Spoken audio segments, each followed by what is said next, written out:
अस्सलाम वालेकुम रहमतुल्लाहि वबरकातुहू। दोस्तों कैसे हैं आप सब। उम्मीद करता हूं कि आप सब बहुत अच्छे से होंगे। दोस्तों एक बार फिर मैं आप लोग के बीच हाजिर हुआ हूं कुछ लेटेस्ट अपडेट लेकर, जो सऊदी अरब के हवाले से है और एक अहम जानकारी है, और मुझे लगा इसे आप लोग के बीच में ज़रूर शेयर करना चाहिए। और वो तमाम लोग जो सऊदी अरब में रहकर काम कर रहे हैं, तो उसी के हवाले से मैं वीडियो बना रहा हूं। और दोस्तों मैं आपसे गुजारिश करूंगा कि पूरी खबर को जानने के लिए वीडियो के अंत तक आप हमारे साथ बने रहें। और अगर अभी तक आपने हमारे चैनल को सब्सक्राइब नहीं किया तो प्लीज़ आप हमारे चैनल को सब्सक्राइब कर लें, आप हमें सपोर्ट करें, क्योंकि मैं अपने चैनल पे हमेशा कुछ लेटेस्ट अपडेट और काफ़ी अहम जानकारी लेकर अपने चैनल पे आते रहता हूँ, और आप लोग के बीच में शेयर करता हूँ। और आपसे गुजारिश करता हूँ कि आप हमारे चैनल को सब्सक्राइब करें, आप हमें सपोर्ट करें।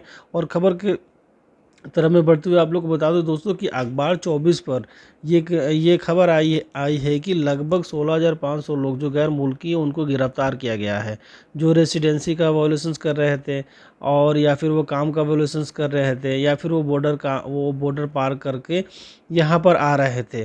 तो इसकी जानकारी मैंने एक इससे पहले भी वीडियो बनाई थी, उसके बारे ये सब चीज़ के बारे में अच्छी तरह से जानकारी दी थी कि अगर जो लोग ऐसी गलती करते हैं और अगर वो भाग कर काम कर रहे हैं, या फिर आपके अकामा में कुछ और लिखा हुआ है और आप कुछ को और काम कर रहे हैं, तो ऐसी गलती आप ना करें, क्योंकि सऊदी अरब के अंदर बहुत ज़्यादा चेकिंग हो रहा है। अकामा में कुछ और काम है और आप कुछ और काम कर रहे हैं, और बहुत सारे ऐसे लोग हैं जो भागकर काम कर रहे हैं, या फिर वो कफील के अंडर में हो हैं, या फिर वो किसी कंपनी के हैं। तो वो अगर वो भागकर काम कर रहे हैं और उनका कफील उनको हुरूप में डाल दिया है, और या फिर जिसके पास अकामा नहीं है, ऐसे लोगों को गिरफ्तार किया जा रहा है यहाँ पर। और दोस्तों मैं बता दूं कि अगर ऐसे लोग पकड़े जाते हैं तो उनको डिपोर्ट कर दिया जाएगा, और अगर उनको डिपोर्ट कर दिया जाए तो वो फिर कभी भी सऊदी अरब के अंदर किसी नए वीज़े पे, किसी दूसरे वीज़े पे काम के सिलसिले से नहीं आ सकेंगे। सिर्फ वो हज या उम्रा करने ही आ सकते हैं, और किसी काम के सिलसिले में किसी दूसरे वीज़ा पे वो फिर कभी नहीं आ सकेंगे। उनके ऊपर लाइफ टाइम के लिए बैन लगा दिया जाएगा। तो दोस्तों मैं आपसे यही गुजारिश करूंगा, आपसे रिक्वेस्ट करूंगा कि अगर आप किसी भी तरह से इनलीगल हैं सऊदी अरब के अंदर, तो आप अपना पेपर सही करवा लें और नॉर्मल एग्ज़िट वीज़ा लगवा कर यहाँ से चले जाएं, जो आपके लिए बहुत ही अच्छा होगा। और दोस्तों इसके अलावा मैं आपको बता दूं कि सऊदी गवर्नमेंट ने अनाउंस किया है कि ओपन प्लेस में मास्क लगाने की ज़रूरत नहीं है। सोशल डिस्टेंस को भी ख़त्म किया जा रहा है। और मैं आपको बता दूं कि फुल कैपेसिटी के साथ जो ट्रांसपोर्ट है वो भी स्टार्ट किया जा रहा है। सऊदी गज़ट में ये खबर आई है कि अगर आप उम्रा करने के लिए जा रहे हैं, मस्जिद अल हरम में नमाज़ अदा करने के लिए जाना चाहते हैं, तो फुल कैपेसिटी के साथ परमिशन दे दिया गया है। अब आप फुल कैपेसिटी के साथ नमाज अदा कर सकेंगे। लेकिन मैं आप लोग को बता दूं कि यहाँ पे एक शर्त रखा गया है कि वो वही लोग जा सकेंगे जिन्होंने कोरोना वैक्सीन का दोनों डोज लगवा रखी है। और अभी तक जिन लोगों ने कोरोना वैक्सीन का दोनों डोज नहीं लगवाया है, तो आप देर ना करें, और अगर ये सब चीज़ का फ़ायदा उठाना चाहते हैं, अगर उम्रा करने जाना चाहते हैं, तो आप अपने कोरोना वैक्सीन का दोनों डोज लगवा लें, जो कि आपके लिए काफ़ी अच्छा होगा ये, और तभी आप इन चीज़ों का फ़ायदा उठा सकते हैं।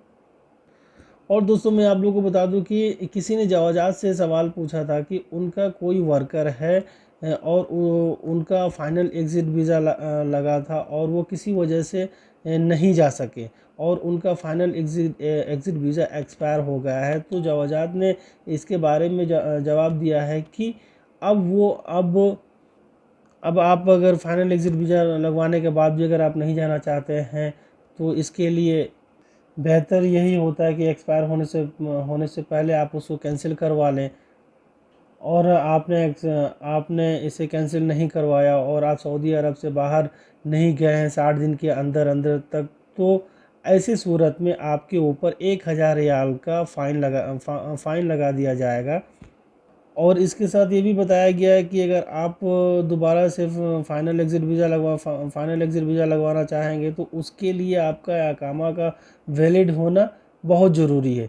तो सऊदी अरब के अंदर बहुत से लोग ऐसे भी करते हैं जो कंपनी में हो या फिर कफील के पास हो, जब अकामा का 1 या 2 दिन बचा होता है तो वो लोग फाइनल एग्ज़िट वीज़ा लगवा लेते हैं और फिर उनको 60 दिन का टाइम मिल जाता है सऊदी अरब में रुकने के लिए। तो यहाँ पर ये बात का ख्याल रखना बहुत ज़रूरी होता है कि 60 दिन के अंदर आप सऊदी अरब से चले जाएं, नहीं तो फिर आपको अकामा का भी फ़ीस देना होगा और जो रिन्यूअल करवाने के लिए होता है और 1000 रियाल का फ़ाइन भी देना पड़ जाएगा। और दोस्तों एक अहम जानकारी यहाँ पे और मैं आप लोगों को बता दूँ, जो यहाँ पे जो ड्राइविंग करते हैं, क्यों ना वो हाउस ड्राइवर हो और या फिर वो किसी कंपनी में काम करते हो, तो मैं उनके लिए एक अहम जानकारी ये है कि पूरे सऊदी अरब के अंदर ट्रैफिक पुलिस है बहुत एक्टिव है और चेकिंग हो रहा है इसमें। तो मैं आप लोग को ये बता दूं कि जो लोग, जैसे आप देखते होंगे पार्किंग प्लेस में डिसेबल लोग, वो लोग जो मजबूर लोग हैं, उनके लिए ख़ास तौर पे एक पार्किंग दिया गया है। तो वहाँ पे आप बिल्कुल भी पार्किंग ना करें, जो ये गलत पार्किंग होगा। और अगर आप ऐसा करते हैं तो आपके ऊपर फ़ाइन लगा दिया जाएगा। और जो अभी तक मैं आप लोगों को बता दूं कि 3021 चालान कर दिए गए हैं ट्रैफिक पुलिस की तरफ से, तो आप ऐसी गलती ना करें। और एक अच्छी खबर जो मैं आप लोग के बीच में शेयर कर दूं कि सऊदी अरब के अंदर जो मिनिस्ट्री ऑफ हेल्थ केयर ने जानकारी दी है कि सऊदी अरब के अंदर जितने भी वैक्सीन हैं जो अप्रूवल, जिसको 4 कैटेगरीज में बांटा गया है, जो वैक्सीन है, इसका फर्स्ट डोज जिन्होंने पहले डोज लगवा लिए, जो 4 कैटेगरीज में वैक्सीन को बांटा गया है, अगर उन्होंने फर्स्ट डोज लगवाया है कोई और सेकंड डोज और कोई वैक्सीन लगवाना चाहते हैं तो वो कोई मुश्किल नहीं है, वो लगवा सकते हैं। सेकंड डोज आप मिक्स करके लगवा सकते हैं। अगर आपने फर्स्ट डोज सपोज डैट मान लीजिए कि आपने फाइज़र लगवाया है तो सेकंड डोज आप मॉडर्ना या फिर एस्ट्राजेनेका लगवा सकते हैं।